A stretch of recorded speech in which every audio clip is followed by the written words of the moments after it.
Welcome to Public Speaking with Peter George. Do you want to be calm, confident, and credible every time you speak in public? Then stay tuned as Peter and his guests discuss public speaking tips, techniques, and tactics that help you increase your impact, influence, and income. Here's your host, Peter George. Are you a consultant, coach, or perhaps in another profession, and have thought about using public speaking to increase both your exposure and sales? If so, have you wondered how to go about it? Then listen in as my guest Steve Preda shares with you how he did it and how you can too.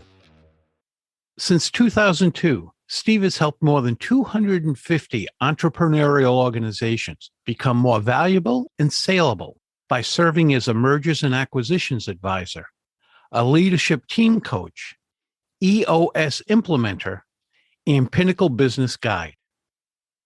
In 2013, Steve sold his M&A firm, and he and his family moved from their native Hungary to the United States. Steve has written 3 books on entrepreneurship and selling businesses, including his latest book, Buyable, Your Guide to Building a Self-Managing, Fast-Growing, and High-Profit Business.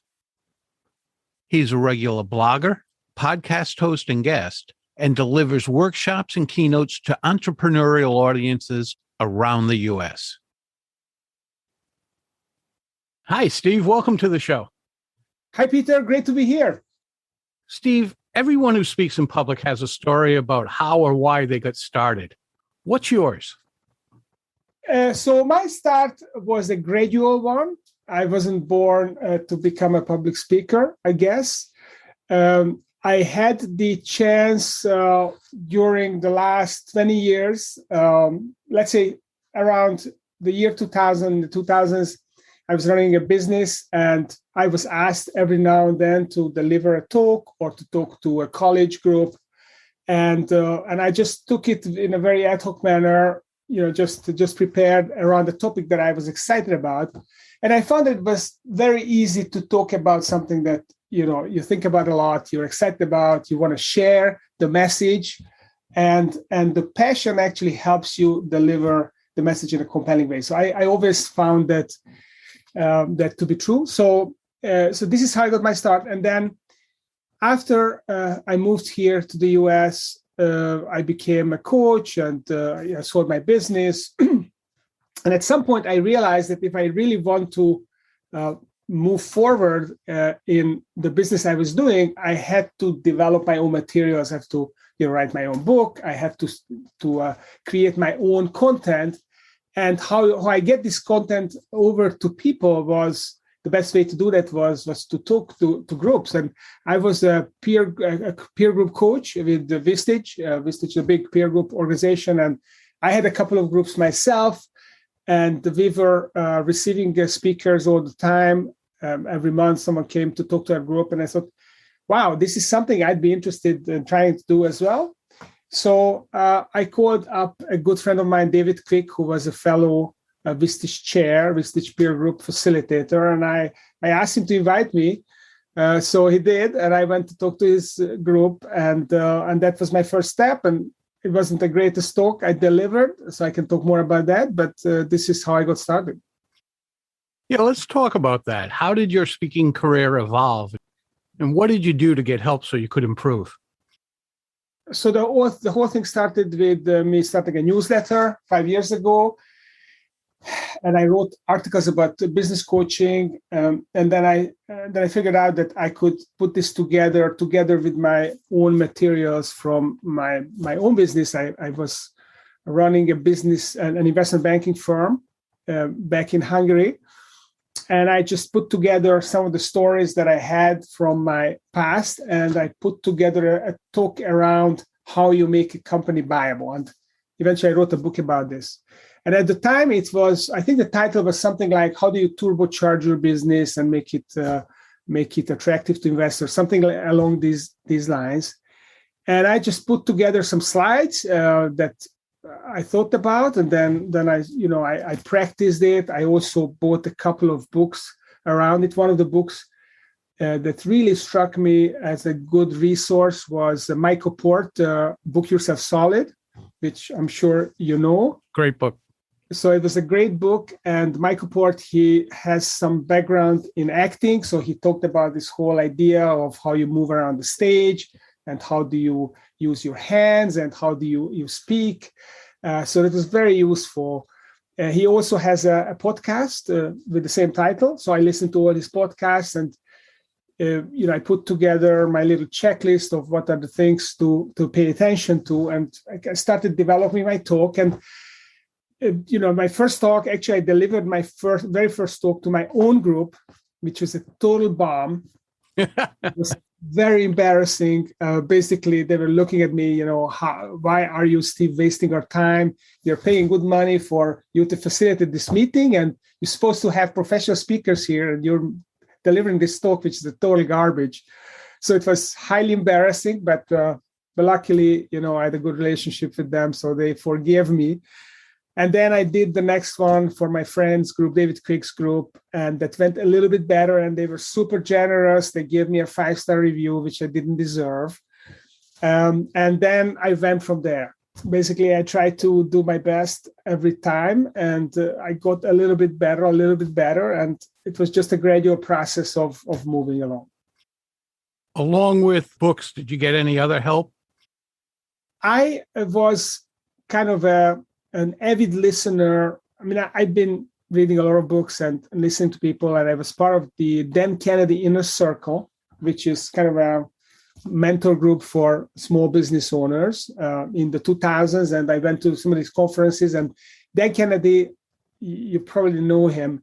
He is a very powerful speaker, and he's got some materials about speaking. One of his materials is I think it's something like Speaking from the Stage or something like that. And it was a CD series, which is super expensive, but I bought kind of a used copy on eBay, and I listened to it. And it talks about the whole process of developing the talk, developing your stories, embellishing your stories, and then how do you create this excitement along the course of the talk, so that you can sell something at the end of it. And I actually never got good at doing that. I think it's probably the hardest thing to do. But he had a great way of engaging the audience, cracking some jokes, so making it lighthearted, make it entertaining. So it's edutaining, right? It's education and entertainment together. And essentially, he explains how you earn your right to then pitch your product.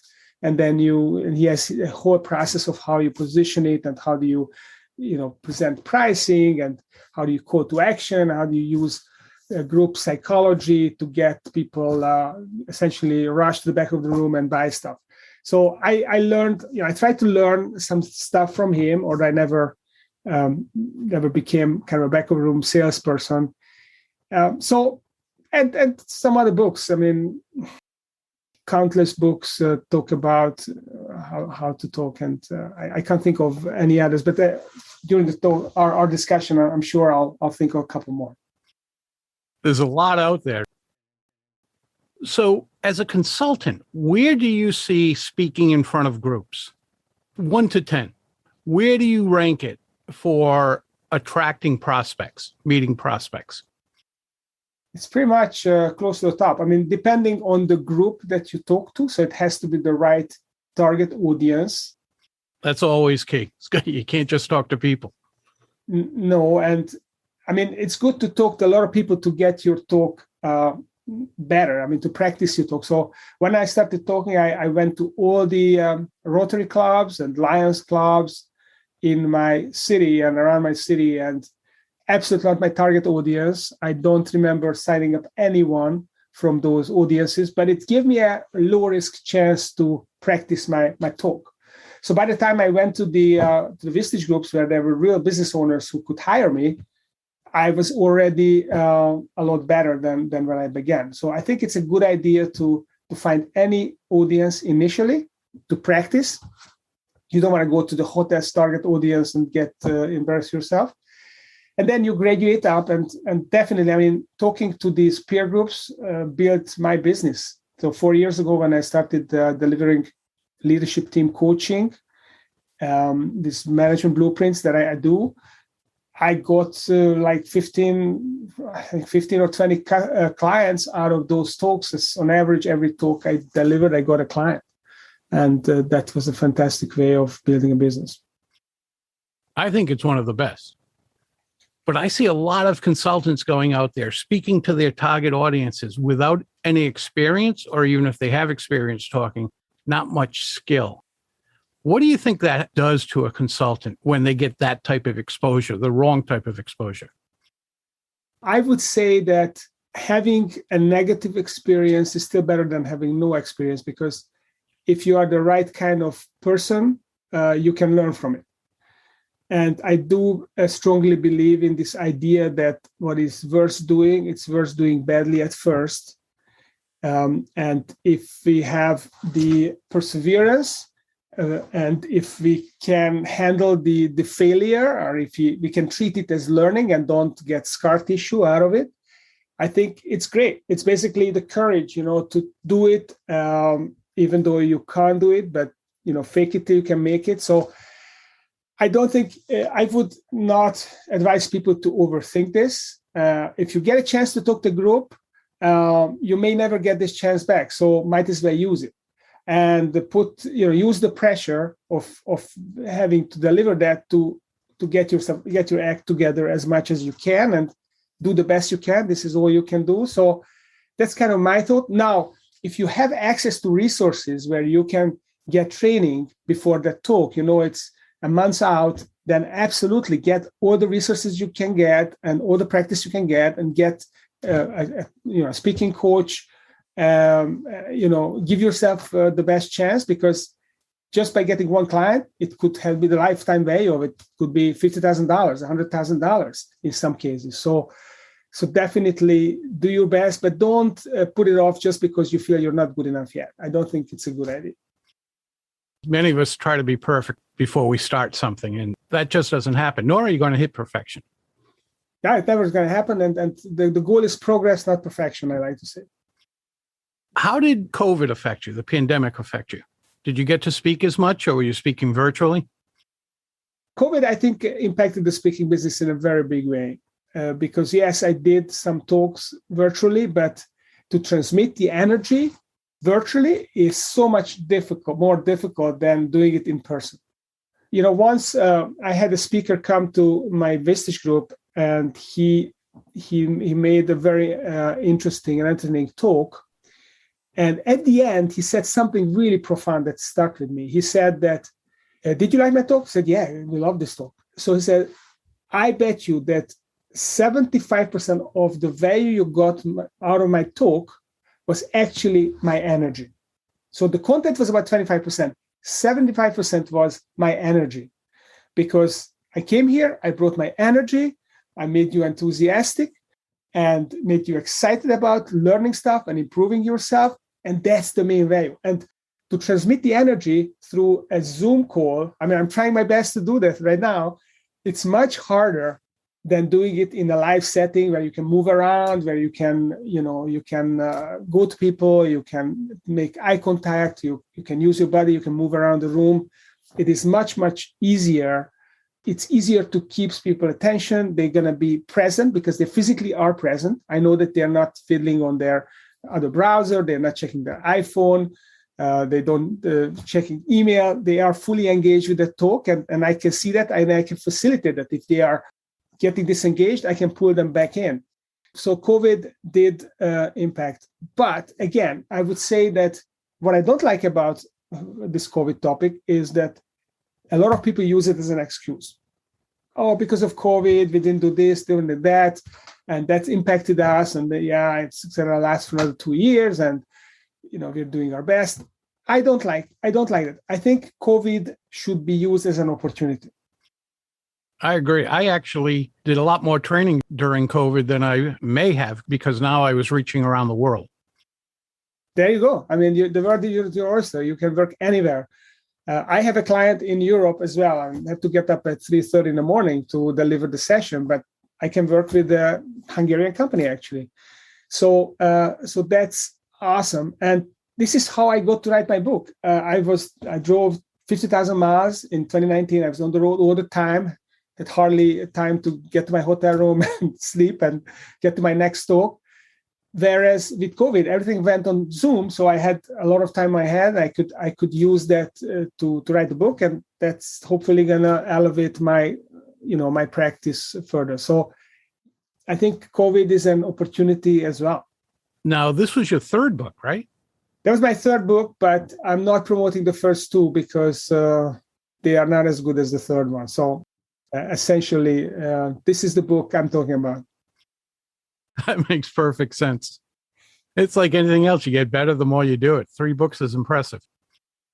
So the first 2 books were a collection of articles and blog notes. So I think the articles were great, but it wasn't like a coherent story. It wasn't a practically useful book that you take off the shelf and it actually teaches you to do something and helps you. And I have realized over the last few years, and that's why I wrote Bible, was that business book readers, they don't want to read willy-nilly interesting stories. Obviously, good stories are good stories, but they invest their time in a business book because they want tangible value that will help them in their business immediately if possible. Otherwise, they're going to forget it. So they want actionable ideas that they can immediately execute and move their business forward. So those books were not like that. And that's why I wrote Bible, which is absolutely like that. I like how you put that about they don't necessarily want all the stories. You see a lot of books that have one single idea and then they just fill the pages. They want to get to at least 160 pages so they can call it a book. And then they just stuff it with all those stories that may not even be real. Often you feel like they are made up stories, that the people are not real characters in them. And that becomes a waste of time. I'm listening to this intently because I'm writing a book now. And I used to own a publishing company. We sold that in 2005. So I have quite a bit of background in it, although the industry has changed a lot in the last 15 to 16 years. With that said, I love listening to people who've written books, especially recently, and hearing how they approached it. Because I have my own approach, but I also like taking from others and go, oh, what a great idea.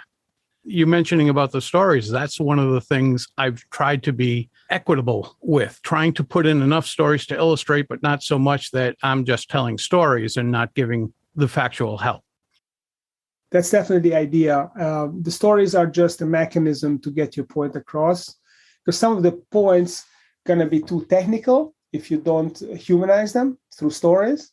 So that's exactly the point. And the stories also have to feel real. Because if you feel like it's just a made up story, it's not even real, just, the writer created the story to illustrate the point, but it didn't really happen. I mean, you can feel it when you read it.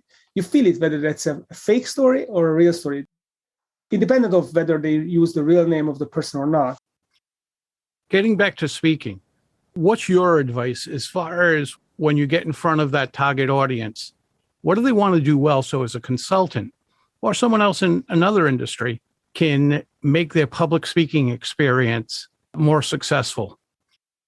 I think what works is give all the value you can give to that audience, but tailor it to the audience so that they can relate to it. So customize the stories, customize the content, and inspire them. So transmit that energy that we talked about so that they get excited about using your advice. It's not just about the content, but it's about help them see the vision, help them see a brighter future that they can take their business to with your content, inspire them to take action. And if you do it in an authentic way, in an interesting way, in an inspiring way, then they will decide whether this is a person that can help them. Because most of the time, you cannot give away your knowledge. So you cannot, a lot of people hold back because they feel, okay, if I tell them everything, then what are they going to pay for? This is not how it works. So give them everything that they can absorb. They're not going to be able to absorb everything. Give them everything they can absorb, and they will probably see, some people will think that they can implement themselves. Maybe they can. But the more successful entrepreneurs who are busy to implement it themselves, they are going to look for someone to help them. And you are the person who just shared the knowledge and you are the perfect person to talk to help them. And if your style appeals to them and you come across as someone who is trustworthy and knowledgeable and helpful and care about them, then why shouldn't they hire you rather than someone they haven't met and they haven't built a relationship with? So that's how it works, simply. Excellent advice. Steve, where can our listeners go to learn more about you, your book, and the services you provide? So my book is available on Amazon. So the title of the book is Buyable, Your Guide to Building a Self-Managing, Fast-Growing, and High-Profit Business. So it's all about, if you're an entrepreneur, it helps you figure out why you have a business in the first place, why you want to make it, grow it.